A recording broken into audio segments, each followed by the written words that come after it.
We are back on the Morgan Streetman Show, and of course we were talking about inflation in the last segment, and when you go to the gas station, you see these stickers, I did this. We got on the topic of inflation, talking about who is the cause or part of the reason for it. Who's behind all of this? You know, is it Vladimir Putin? Is he single-handedly causing all of this inflation that we've been experiencing, by the way, now for over a year? Well over a year we've had this inflation. It started right after somebody's inauguration, January 20th of 2021. Now, who could that be but your president? Now, your president has a lot of things on his mind. He's got a lot of things to worry about. You know, he thinks a lot of thoughts. He likes to think a lot of thoughts and just sort of now he likes to speak a little bit off the cuff, much to his handlers' dismay.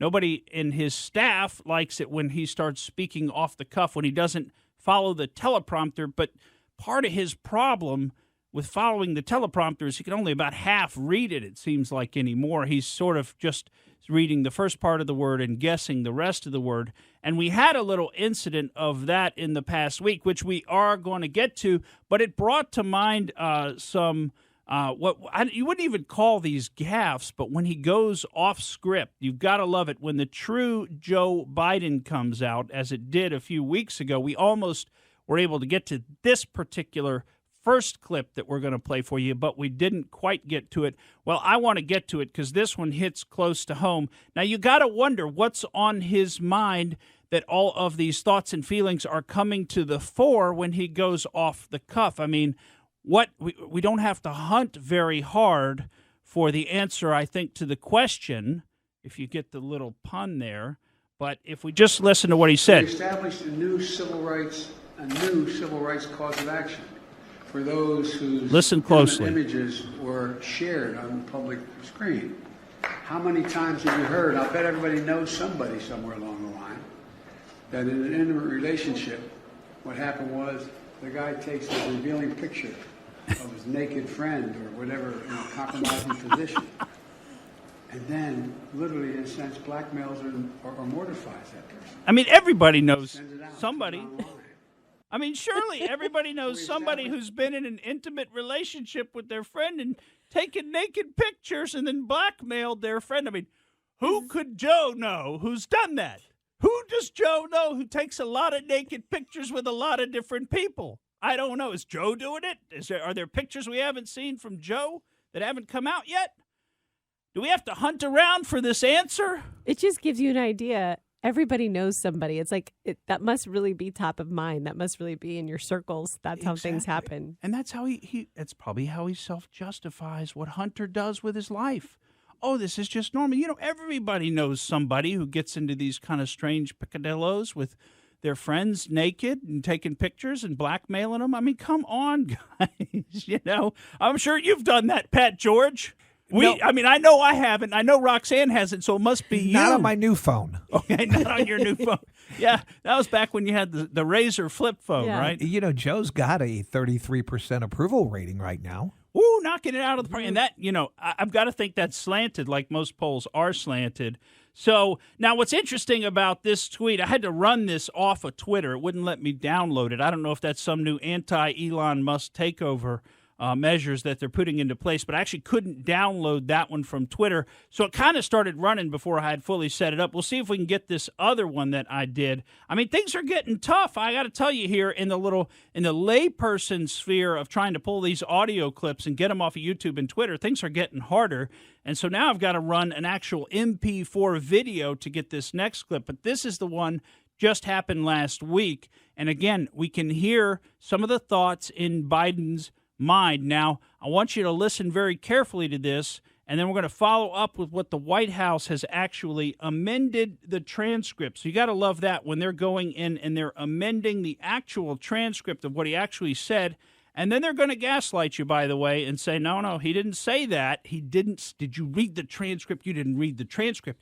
You're sitting there acting like what actually came out of his mouth, that's what he meant to say. No. Read the transcript. You got to listen to this one, though, as he talks about the tobacco industry and being immune to something. And here again, what's top of mind with your president, Joe Biden? So the only outfit in the country that is immune. Imagine had the tobacco industry been immune to being sued. Come on. In February, the families of 9... Imagine the tobacco industry being immune to prostitute being sued. I mean, what? How would they lobby Congress? Back in the day. I'm just saying. Anyway, what they tried to change the transcript and act like he sort of changed direction, like he was going to say prosecute to being sued. That like he was going to say prostitute to being sued. No, he said prostitute being sued. They're going to try to tell you you didn't hear what you think you heard. I would imagine that came from him literally misreading the teleprompter. I mean, I would assume that would mean that they wanted to be immune to prosecution, not prostitution, Joe. There's a little bit of a difference there, but your president, as far as he knows, well, actually, he doesn't know. He just keeps rolling, with the teleprompter. And the White House comes behind and they cover his tracks and they gaslight him. My question to you, dear listener, how long can this go on? I mean, everybody's noticing. Do you not see that the president of the United States has got a serious mental problem? He's in a serious state of mental decline. Now, listen, I personally feel bad for people when they get older and they begin to decline mentally. And heck, it's probably going to happen to all of us one day, myself included, because that's what happens when you get older. That's the direction we're all going. That's what happens. There's no shame in it. It is a sad state, particularly when you have somebody maybe who's been an intellectual, who's been in command of their speech, who's been in the public eye. You hate to point to Joe Biden for all of those things, but frankly, I mean, he has been in the public. He's been speaking off the cuff, extemporaneously, prepared speeches. We've got a long history of him, and he's performed relatively well. Again, just being objective, not getting into the politics of what he's actually done, but just his speech, his way of thinking.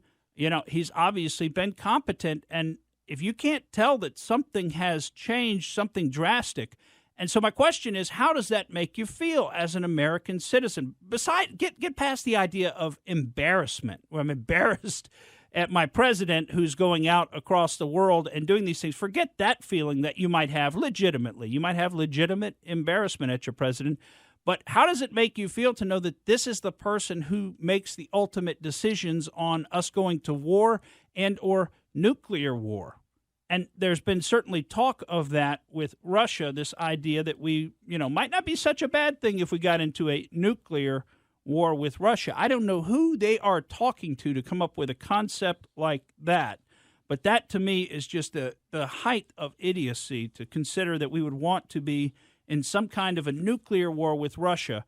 The problem is this is the guy supposedly making the ultimate decisions. He's the guy with I think it's a Navy admiral who follows him around. It may not be an admiral, but it's a high-ranking Navy officer who follows him around with the suitcase, what they call the nuclear football. The suitcase is literally chained to the officer's hand like we're in some kind of a 1980s spy movie, and they have to cut the arm off to steal the suitcase. I mean, this is a really serious thing. These are the nuclear codes, and that person can never be too far, essentially, from the president. I don't know if that's the official determination. You can't be too far from the president, but it has to be close to the president at all times, because at any time, the president could decide to declare nuclear war and use those nuclear codes. And we've got a guy who doesn't know the difference between prosecution and prostitution, and who's hung up on the fact that everybody knows somebody who's taken intimate photos, etc. I mean, this is the leader of the free world. Is that where we're at now? Is this acceptable? Are you happy with your president? Are you happy with this choice? And get ready for more of that, because we're only a year into this, and look what he's already done. Look at the inflation that we've already seen skyrocketing to we're now at the point of having a monthly increase in last month, in the month of March, of 1.3%. Now, that's across all categories. Now, where those of us that are shopping in the stores and not just having our butler go and pick up the food for us, which I would assume is most of the listeners here, myself included, we're seeing these huge increases in things like energy. Gasoline year over year is up 50% just since March of 2021. We're seeing food at home is going through the roof year over year. 10% all categories food at home. But you look at meats, poultry, fish, and eggs, and it's a good thing they put all those in there together and didn't split them out into beef and chicken, where you could see some huge numbers. But meats, poultry, fish, and eggs you're seeing going up at 13.7%. And how are you going to be able, when real wages have fallen for 12 straight months? Every month, your real income is falling, and the prices for everything you need to survive for the next month are going up. How are you supposed to survive? And is this another crisis, another opportunity that's being created to herd you into an end goal?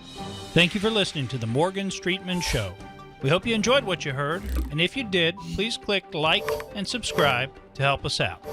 And remember that we recommend that you exercise your brain at least once a week.